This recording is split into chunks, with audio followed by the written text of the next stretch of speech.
संसद में एक ऐसा बिल आया जिसको लेकर सरकार और विपक्ष आमने सामने थे। अमेरिका तक से इसकी विरोध पर आवाज उठी। चर्च और कई धार्मिक संस्थाओं ने सवाल खड़े किए और फिर अचानक सरकार ने इसी बिल को जेपीसी यानी संयुक्त संसदीय समिति के पास भेज दिया। अब सवाल यह है, क्या ये सरकार पीछे हट गई है इस बिल को लेकर? क्या एफसीआरए बिल में कोई बड़ा बदलाव होगा या फिर जेपीसी के बाद यही बिल और ज्यादा सख्त होकर संसद में वापस आएगा? और सबसे बड़ा सवाल, क्या एफसीआरए संशोधन बिल पास हो जाएगा?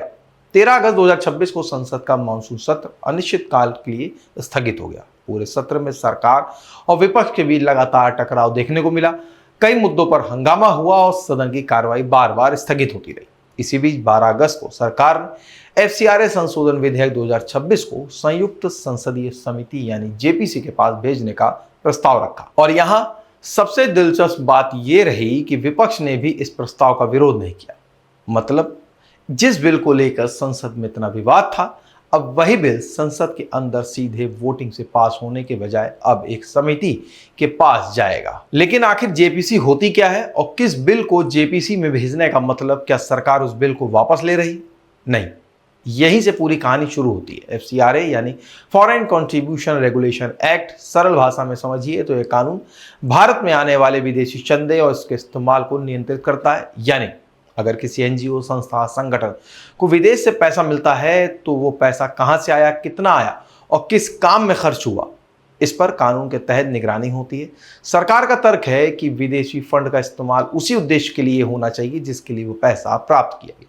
यानी अगर पैसा शिक्षा के लिए आया है तो उसको इस्तेमाल किसी दूसरे राजनीतिक या गैर कानूनी उद्देश्य के लिए नहीं किया जाना चाहिए। और सरकार इसी निगरानी व्यवस्था को और ज्यादा सख्त करने की कोशिश कर रही है।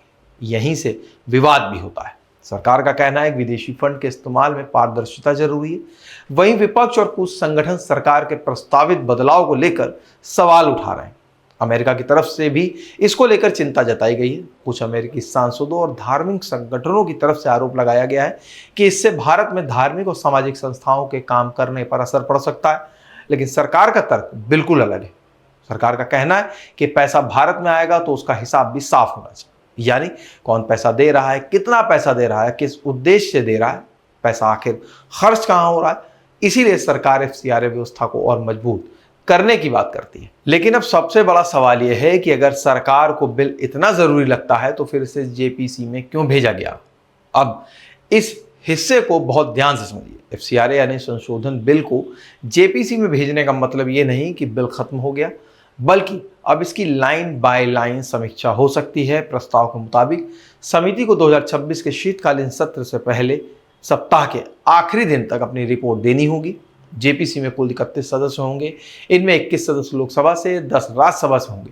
समिति बिल के अलग अलग प्रावधानों पर चर्चा करेगी। जरूरत पड़ने पर एनजीओ, विशेषज्ञों, संबंधित संस्थाओं और अन्य हितधारकों से सुझाव भी ले सकती है। किसी प्रावधान पर आपत्ति है तो समिति उसे बारे में सुन सकती है। किसी प्रावधान में बदलाव जरूरी लगता है तो समिति अपनी रिपोर्ट में संशोधन की सिफारिश कर सकती है। यानी अब सरकार सीधे संसद में बिल पास कराने के बजाय पहले एक ऐसा रास्ता अपना रही है जिसमें विवादित प्रावधानों पर चर्चा और सुझाव की गुंजाइश रहेगी। यह बिल बिल्कुल साफ समझ लीजिए कि जेपीसी खुद कोई कानून पास नहीं करती, वह अपनी रिपोर्ट और सिफारिश संसद के सामने रखती। इसके बाद सरकार उस रिपोर्ट और सुझाव के आधार पर बिल में बदलाव कर सकती है। फिर संशोधित बिल संसद में आएगा और उसके बाद लोकसभा और राज्यसभा में उसकी विधायी प्रक्रिया आगे बढ़ेगी। यानी जेपीसी के पास जाना बिल की अंतिम मंजिल नहीं, बल्कि यह एक तरह से बिल की अग्नि परीक्षा है। और सरकार के लिए भी यह मौका है कि विरोध कर रहे पक्षों की आपत्तियों को सुने और जरूरत पड़ने पर कुछ बदलाव करे। सबसे बड़ा सवाल यह है कि क्या शीतकालीन सत्र में एफसीआरए संशोधन बिल पास हो जाएगा? ये सवाल भारत में आने वाले विदेशी फंड पर सरकार की निगरानी कितनी सख्त होगी, इसका असर एनजीओ और धार्मिक संस्थाओं पर कितना पड़ेगा। इसीलिए एफसीआरए की कहानी अभी खत्म नहीं हुई। असल कहानी तो अब जेपीसी से शुरू हुई। तो आपको क्या लगता है, एफसीआरए बिल आने वाले सत्र में पास होगा या नहीं? हमें कमेंट सेक्शन बॉक्स में जरूर बताएं। वीडियो को लाइक करें, शेयर करें। चैनल को सब्सक्राइब नहीं किया हो तो आज ही करें। मिलेंगे एक नए वीडियो के साथ। नमस्कार।